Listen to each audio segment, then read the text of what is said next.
अस्सलाम वालेकुम जी। सूरह ताहा आयत नंबर 124।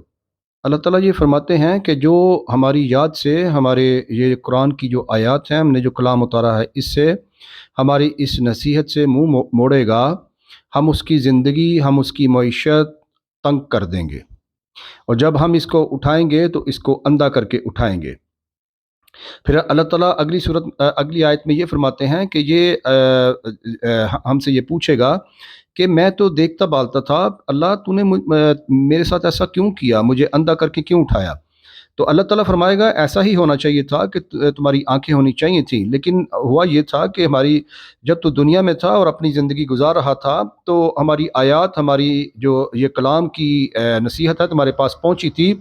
तुमने इसको समझा नहीं, तुमने हमारी बात को ध्यान से सुना नहीं, तुमने इस पर अमल करने की कोशिश नहीं की, इसलिए तू हमारी आयत से बेजार होता था। तो जिस तरह तू तू यानी आज बेजार हो रहा है, तकलीफ में है, तो हम इससे कहीं ज़्यादा बेजार होते थे जब तू हमारी आयत से रूगर्दानी करता था। ये एक और जगह भी जिक्र है, इसी तरह का एक सब्जेक्ट है कि जो हमारी याद से, रहमान की याद से तगाफल करेगा। देखें, मैं या आप या कोई भी है, हम जिस दुनिया में रह रहे हैं, ये इंसान की अक्ल की सींची हुई दुनिया है। यहाँ पर जो सबसे इम्पोर्टेंट काम था हमारा, वो ये था कि जब हम पैदा हुए तो अपने हालत को पहचानें।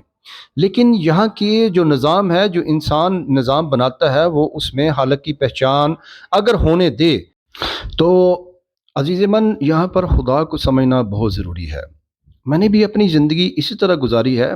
देखें, जितनी मेरे पास दलीलें हैं खुदा के होने की, उससे ज़्यादा हैं खुदा के वजूद के ना होने की। बात दलाइल पे नहीं ख़त्म होती। ईमान जो है वो निगलने वाली चीज़ है। ईमान जो है वो समझ में आने वाली चीज़ नहीं। जिसको अल्लाह समझा दे, ये उसका करम है, और अल्लाह ताला हर बंदे को नहीं समझाता, ये उसकी शान नहीं। देखिए, मैंने अपनी लास्ट वीडियो में जो चंद दिन पहले बनाई थी, मैंने उसमें ये आपके गोशगवार किया था कि अल्लाह ताला कुरान में फरमाता है कि मैं, आप जब हमने सूरज चाँद से कहा कि चाहे खुशी या चाहे नाखुशी से हमें सजदा करो, तो उन्होंने खुशी से कहा, जी हम खुशी से करते हैं।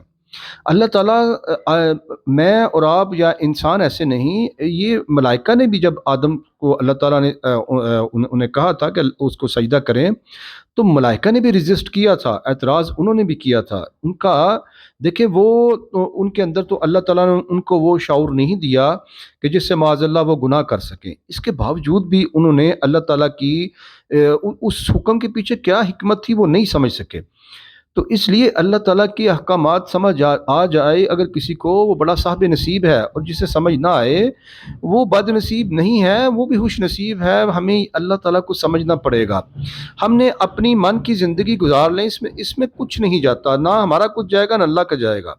ऐसा नहीं होगा कि अगर मैं अल्लाह ताला की नाफरमानी करके ज़िंदगी बसर करता हूँ तो मुझे अल्लाह ज़मीन में गाड़ देगा या तबाह बर्बाद कर देगा।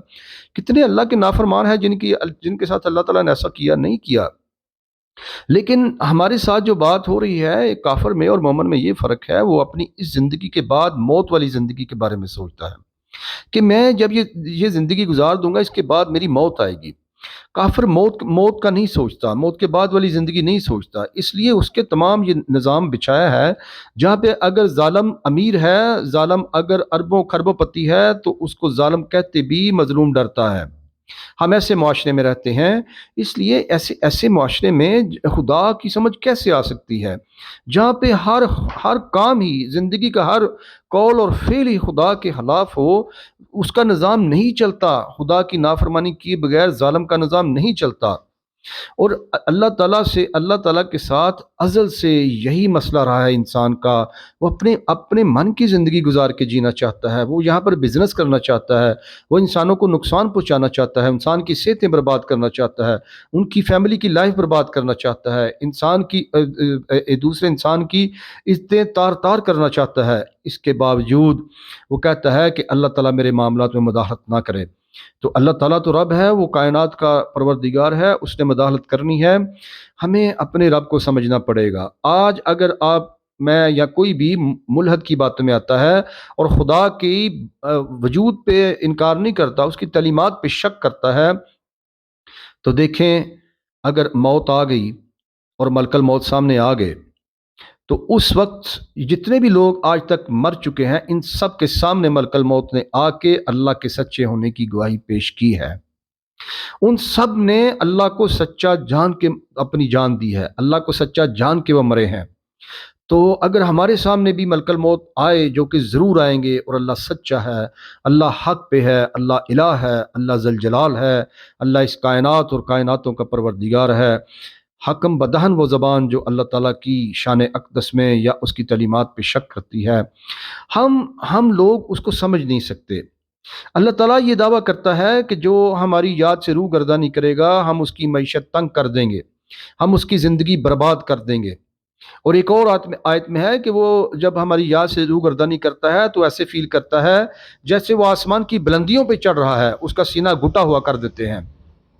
تو دیکھیں اللہ تعالیٰ کی یہی آیت لے لیں کہ اللہ تعالیٰ نے کہا کہ ہم اس کی معیشت تنگ کر دیں گے، لیکن اللہ کے جتنے نافرمان ہیں کیا ان کی معیشت تنگ ہے؟ ان کی معیشت تو تنگ نہیں۔ اس لیے میں نے آپ کے گوشوار کیا کہ اللہ تعالیٰ کو سمجھنا اور ایمان کو حاصل کرنا انسان کے بس کی بات نہیں، یہ ایمان اللہ دیتا ہے۔ یہ اگر انسان نے اللہ تعالیٰ تک پہنچنا ہے تو اس کی باتوں کو پہلے اس کے احکامات کو نگلنا پڑے گا، ان پر آنکھیں بند کر کے دماغ، اپنی عقل، اپنی سوچ بند کر کے عمل کرنا پڑے گا۔ ہم وہ جب عمل کر رہے ہوتے ہیں، ایک عرصہ گزر جاتا ہے، پھر اللہ تعالیٰ ان تمام احکامات کی ایک ایک کر کے حکمت اور دنائی اور اس کے جو بیک پہ ہوتی ہے وہ اللہ تعالیٰ ہمیں عطا کر دیتا ہے۔ پھر ہمارا ایمان جو ہے وہ پریکٹیکلی بڑھنا شروع ہو جاتا ہے۔ لیکن بظاہر اگر ایک انسان نے اللہ کا نظام دیکھا ہی نہیں، اس نے کفر کی نظام میں آنکھ کھولی ہے، تو وہ کس طرح اللہ تعالیٰ کے کلام کو پڑھ کے فوری طور پر منوان تسلیم کر لے گا اور کہے گا کہ ہاں ٹھیک ہے جی میں صبح سے عمل کروں گا اور جیسا اللہ نے کہا ہے ویسا ہی کروں گا۔ اب جب گھر سے نکلتے ہیں تو اللہ کے نظام میں نہیں نکلتے۔ اب جب کمانے جاتے ہیں تو وہاں پر اللہ کا نظام نہیں بچھا ہوتا، وہاں پر اللہ تعالیٰ کے دشمن کا نظام ہوتا ہے۔ اللہ کا دشمن کافر نہیں، اللہ کا دشمن مسلمان بھی ہے، اللہ کا دشمن کلمہ گو بھی ہے۔ ہر وہ انسان اللہ کا دشمن ہے، چاہے وہ مسلمان ہے یا کافر ہے، جو اللہ کے حبیب صلی اللہ علیہ وسلم کے بتائے ہوئے نظام کے خلاف زندگی کے معاملات کرتا ہے، دن اور رات کے معاملات کرتا ہے، انسانوں کے ساتھ معاملات کرتا ہے، وہ اللہ تعالیٰ کا دشمن ہے۔ اللہ سورہ مائدہ میں فرماتے ہیں جو اللہ تعالیٰ کے آیات کا منکر ہے، جو اللہ تعالیٰ کے بتائے ہوئے نظام کے تحت زندگی نہیں گزارتا، جو اللہ تعالیٰ کے بنائے ہوئے قانون کے تحت سزائیں نہیں دیتا، وہی تو ظالم ہے، وہی تو کافر ہے، وہی تو منافق ہے، وہی تو مشرک ہے۔ تو اس لیے ہم جب گھر سے نکلتے ہیں تو ہم اللہ کے نظام میں داخل نہیں ہوتے، ہمارے لیے گھر سے نکلتے ہی مشکلات شروع ہو جاتی ہیں۔ ہم نے وہاں پر نبی صلی اللہ علیہ وسلم کی وہ حدیث یاد کرنی ہے کہ سرکار فرماتے ہیں صلی اللہ علیہ وسلم کہ آپ جب کسی پگڈنڈی میں چل رہے ہوں اور آپ نے کسی ریشم کا لباس پہنا ہو یا کوئی ایسا باریک لباس پہنا ہو اور لباس بھی آپ کا والیوم میں زیادہ ہو، تو آپ کو کانٹوں سے جیسے اس لباس کو بچانا ہے، ویسے آپ کو دنیا میں ڈر کے اس طرح اپنے ایمان کو جو آپ کے سینے میں اللہ نے اتارا ہے، اللہ کے احکامات پہ عمل کر کے آپ نے اس زندگی کی پگڈنڈی سے گزر جانا ہے۔